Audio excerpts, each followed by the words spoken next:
Yeah, I mean, Tommy Tuchel. Tommy Tuchel. I'd say Tuchel probably, if we're going on the same return that he will replace him, I'd say that Tuchel will replace him in January or February. Reason why I believe that Liverpool will go with their assistant manager for a short time to see how he will play.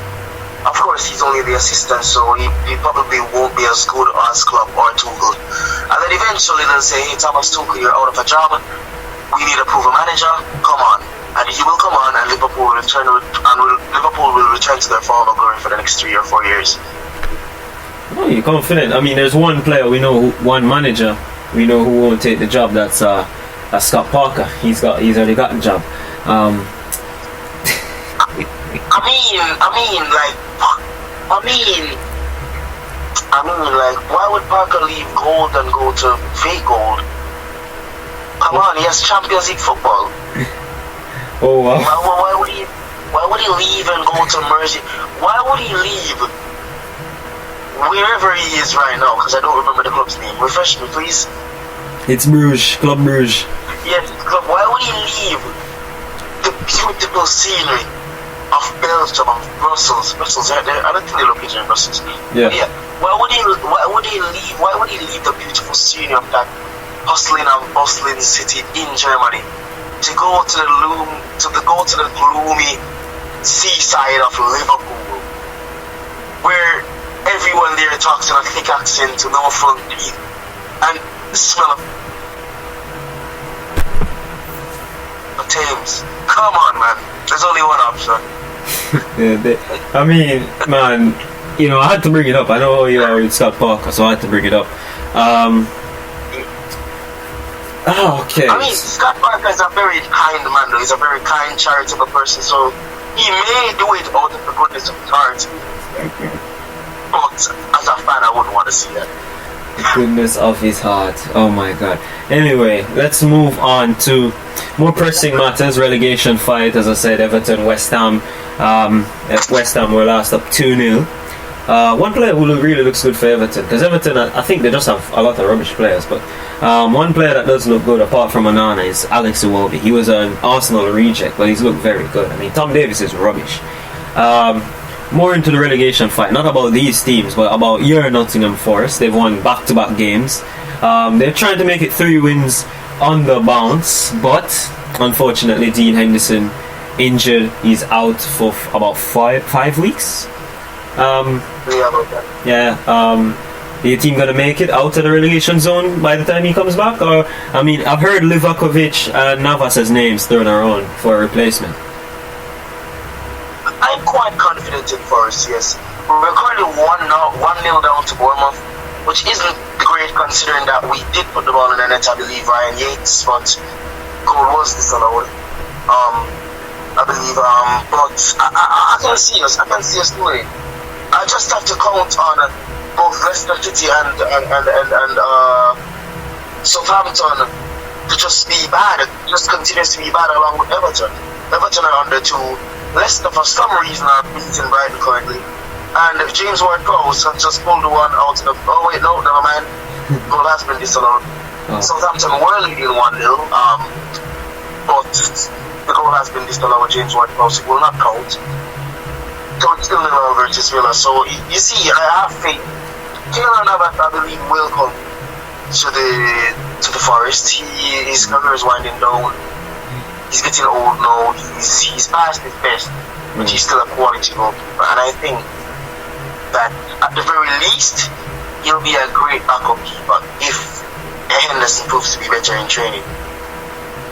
Yeah, I mean, you know, I really wish Henderson could have been eligible to play against United in the Carabao Cup semi-finals, because we need that. I think everybody needs that.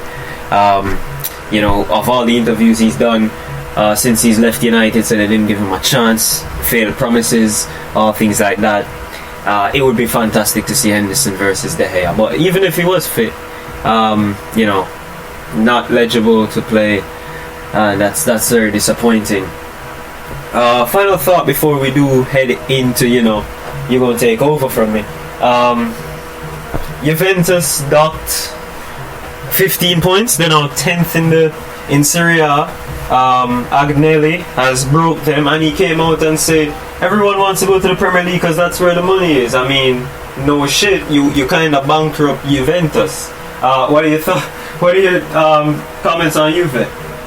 The old lady. Well, I actually was going to bring that up in my segment, but if you want my on the certain tip of the iceberg, Agnelli should be in prison right now. There's no two ways about it. The man has honestly done horrible business at Juventus, and I don't know why FIFA hasn't done more. I don't know why FIFA hasn't done more to in this situation. But you know, it is what it is. And a lot of players, which will be my segment, as I said, are planning to leave, are teed up to leave, and a lot of high-profile names are included amongst them. But as it relates to that right now, it's shocking. But it has happened in the past, and I expect it to happen in the future again, because that's just the reality of football. There are always going to be nefarious individuals behind closed doors, and as it turns out, he was just one of them. Yeah, it's really weird because I mean, he put them in debt, and then he came out and said, "Oh, everyone's going to the Premier League because of the money. We need a Super League." And I'm like, "Oh, hold on, let's start over." So the Premier League have money, but the rest of you are broke. Why don't you just do what the Premier League does? I mean, why don't you have a Fulham fighting for top 4? Why don't you have a Brighton fighting for top 4? No, you got those teams coming up and going down like a freaking yo-yo. You guys don't, they don't know how to, you know, they use their league as feeder clubs, and I think that's the main issue. You know, look at Locatelli, for instance. He left from Sassuolo, went to Juventus. Vlahovic went from Fiorentina to Juventus. They keep the talent in the league, hence killing the other teams, hence nobody wants to watch it. There's no sense of respect in the league. There's no sense of it at all. But exactly. Don't go on, sorry. No, you can finish your segment. We're actually going to go to the next one. Okay, well, I was just going to interject and say that's exactly the issue with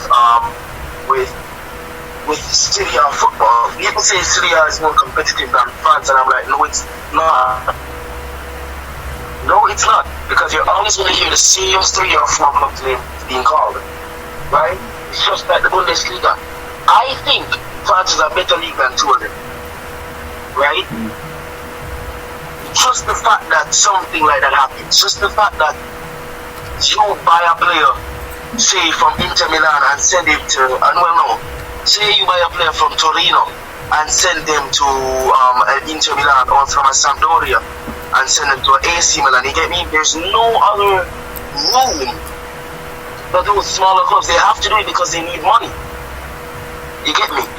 See, they don't do that in England. It's very rare for them to sell their best players to rivals, because they know that the best players really are the best. They can come back and haunt you in a heartbeat. And in Serie A, it's not the same philosophy, so I don't honestly even know what to tell you in that regard. But I don't like it. I don't like the way it's set up. Yeah, and you brought up a great point, because you wouldn't see Everton sell Demarai Gray to Liverpool, and that's just the fact of the matter. But we'll be right back. Savage Slaughterhouse in 5.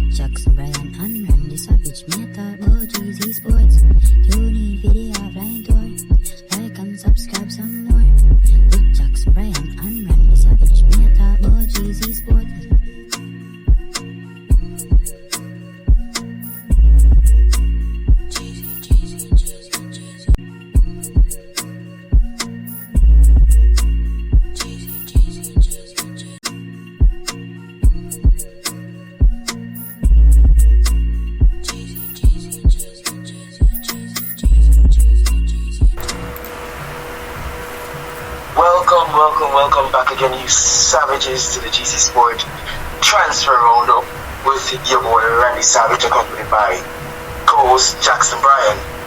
And we have a little bit on the agenda to go through today. So let's start with a man, a Ukrainian by the name of Mikhailo Mudryk. Mikhailo Mudryk, I don't know how to pronounce that properly.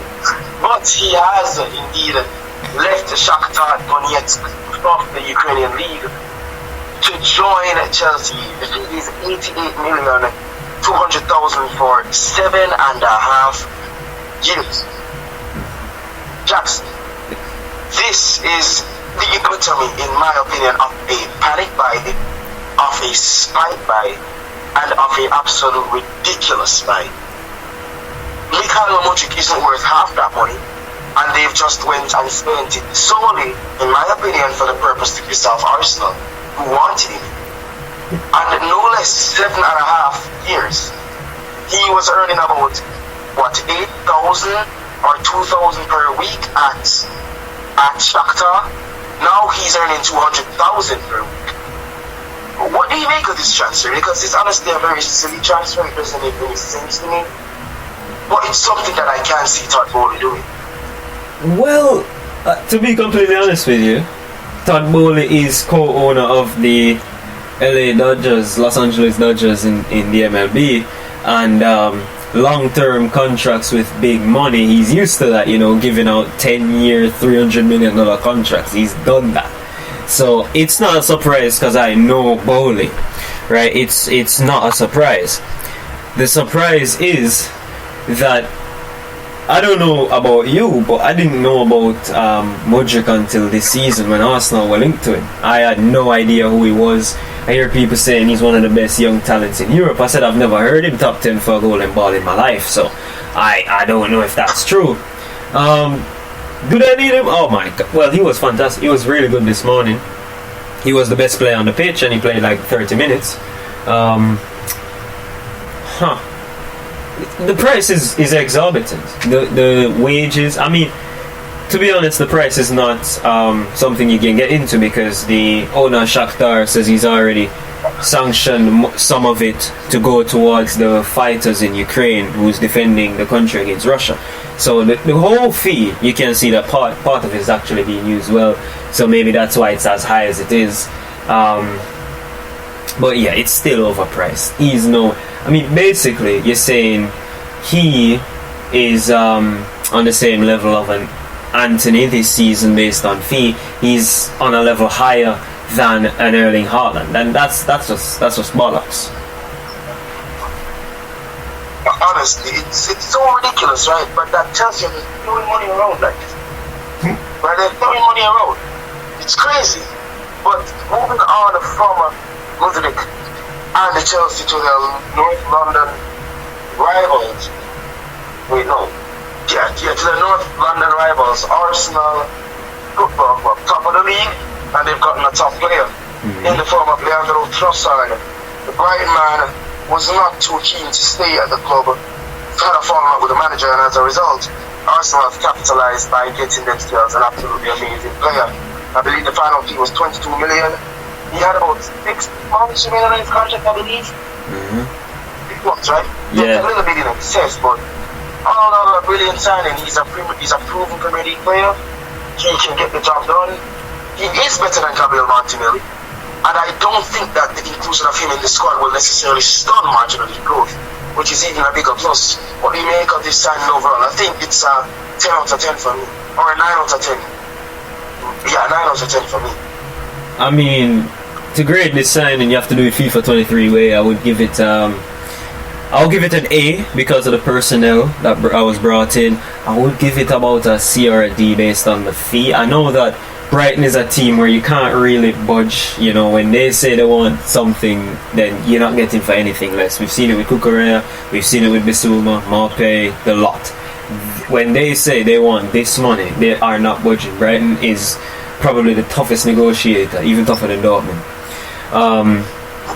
Trossard, very good player, better than Martinelli. I don't know if Arteta will see it that way. He'll keep the core that kept him his job, so that's why Martinelli would probably still start. But when Trossard starts performing in training and starts performing on the pitch, winning them important points, then you'll see that you'll see him coming in. He can play a variety of positions as well. He can play off the left, the right, up front. He can also slot in as a number 10 sometimes, and he is an international player. He's 28. He's got experience. I think it's a fantastic